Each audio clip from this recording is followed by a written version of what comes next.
Welcome to my channel રસોડાની રંગત. Please share, subscribe and like.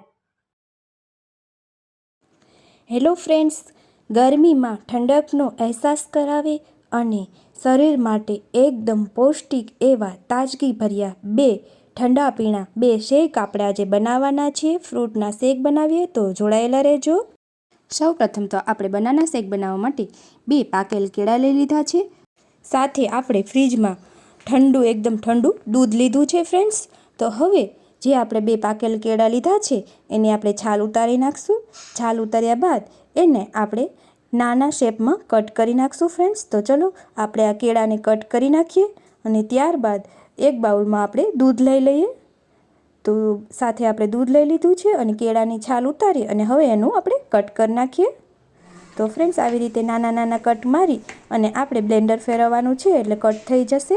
તો સારી રીતે આપણે નાના એવા કટિંગ કરી નાખીએ અને હવે બ્લેન્ડરમાં આપણે કેળાની સાથે કાજુ, બદામ, એલચી અને આ કેળા એડ કર્યા છે, જેથી એનો ટેસ્ટ એકદમ સરસ આવશે ફ્રેન્ડ્સ. અને થોડી સાકરનો ભૂકો એડ કર્યો છે. તો આપણા બે કેળાની થોડીક ગળપણ ઓછું લાગતું હશે તો પૂરું થઈ જાય. અને સાકર તાસીરમાં ઠંડી એટલે સ્વાસ્થ્ય માટે ખૂબ જ સારી. અને દૂધ એકદમ ઠંડુ ફ્રીજનું લીધું છે ફ્રેન્ડ્સ. તો હવે બ્લેન્ડર ફેરવી લઈશું અને આપણો બનાના શેક બનીને રેડી થઈ ગયો છે. કાજુ બદામ આખા નાખ્યા હતા જેથી કરી અને આમાં કટ થઈ જશે અને સારું એમાં મસ્ત એવો આપણો શેક બનીને તૈયાર થશે. અને એલચીનો ફ્લેવર આમાં ખૂબ જ સરસ આવે છે ફ્રેન્ડ્સ. તો તૈયાર છે આપણો ઘરે બનાવેલો બનાના શેક, જે ગરમી માટે એકદમ બેસ્ટ છે. તો એકવાર તમે જરૂર ટ્રાય કરજો ફ્રેન્ડ્સ. આવા જ આપણે બીજા શેક પણ બનાવવાના છીએ. તો આગળ તમે વિડીયોમાં જોતા રહેજો. એકદમ ઠંડક આપનારો અને સ્વાસ્થ્ય માટે સારો એવો બનાના શેક બની અને રેડી થઈ ગયો છે. અને હવે બીજી બાજુ આપણે બીજો શેક બનાવવા માટે તૈયારી કરી લઈએ. તો બીજા શેક બનાવવા માટે ચીકુને કટ કરી અને રાખ્યા છે ફ્રેન્ડ્સ. તો આવી રીતે ચીકુને કટ કરી અને એને હવે આપણે દૂધ સાથે મિક્સ કરવાના છે. બનાના શેકની સેમ રેસીપી અને બંનેનો ટેસ્ટ અલગ આવે છે. ચીકુ પણ સ્વાદમાં થોડા અલગ હોય છે. હવે આમાં આપણે એક બાઉલમાં આપણે એને એડ કરી દીધું છે.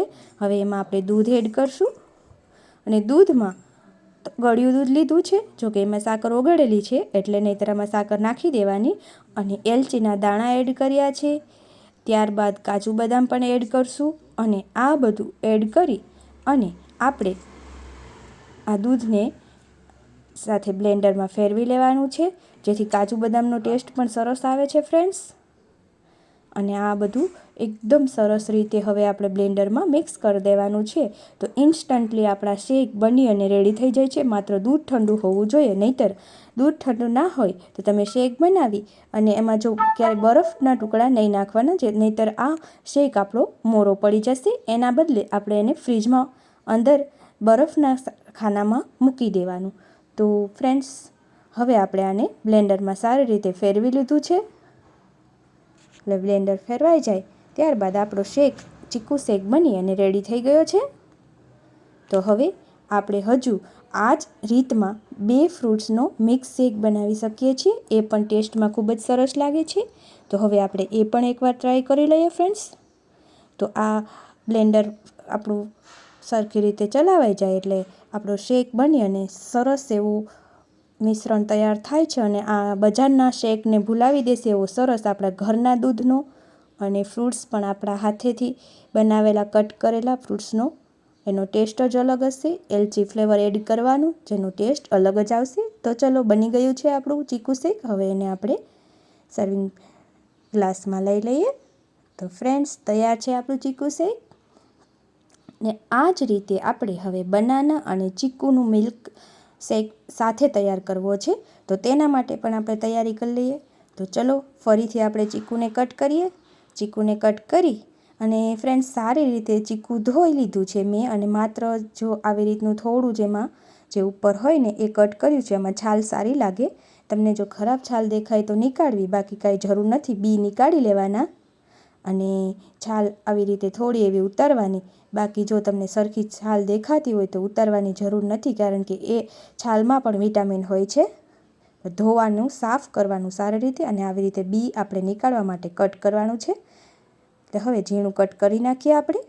તો સારી રીતે આપણું કટિંગ કરી નાખ્યું છે અને સેમ પ્રોસેસ બદામ શેક, બનાના શેક અને જે શેક બંને બનાવ્યા છે ને ચીકુ શેક, એની જ આ પ્રોસેસ છે, પરંતુ આપણે આ વખતે ચીકુ અને બનાના બધું મિક્સમાં નાખવાના છીએ.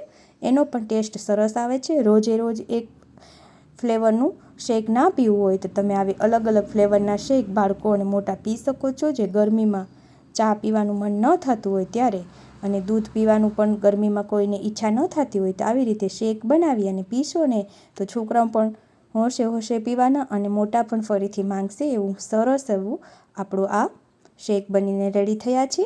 અને સાથે કાજુ બદામ કટ કરીને એડ કરશું, એલચીના દાણો એડ કરશું અને સાકર દૂધમાં ઓગળેલી નહોતી એટલે આપણે એમાં સાકર તાસી ઠંડી હોય છે એટલે આપણે સાકર થોડી એડ કરશું. કેમ કે આ બધા ટેસ્ટ ફ્રૂટ્સના મીઠા હોય જ છે, પરંતુ જો થોડું ઓછું મોરું લાગતું હોય તો આ સાકરના ફ્લેવરથી સરસ લાગશે. હવે આપણે બધું બ્લેન્ડર ફેરવવા માટે આ ફ્રૂટ્સને આમાં એડ કરી દઈશું અને ફરીથી બ્લેન્ડર ફેરવી લેશું અને ઠંડુ ઠંડુ આપણે આ શેકને પીવાનું છે ફ્રેન્ડ્સ. શરીરમાં એકદમ ઠંડક આપતા આપણા બધા પ્રકારના આજે મિલ્ક શેક બનાવ્યા છે, તો તમે પણ જરૂર ટ્રાય કરજો. ચલો હવે આપણે આમાં બ્લેન્ડર ફેરવી લઈએ. હજુ તો દૂધ એડ કરવાનું બાકી છે, તો દૂધ એડ કરી દઈએ.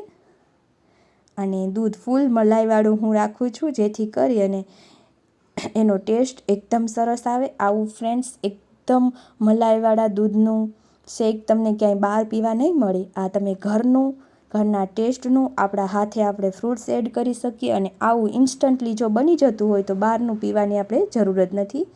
અને 2 થી 3 પાકડી આપણે કેસરની એડ કરી છે અને તૈયાર આપણા મિલ્ક શેક બની અને રેડી થઈ ગયા છે ફ્રેન્ડ્સ. આભાર, થેન્ક યુ.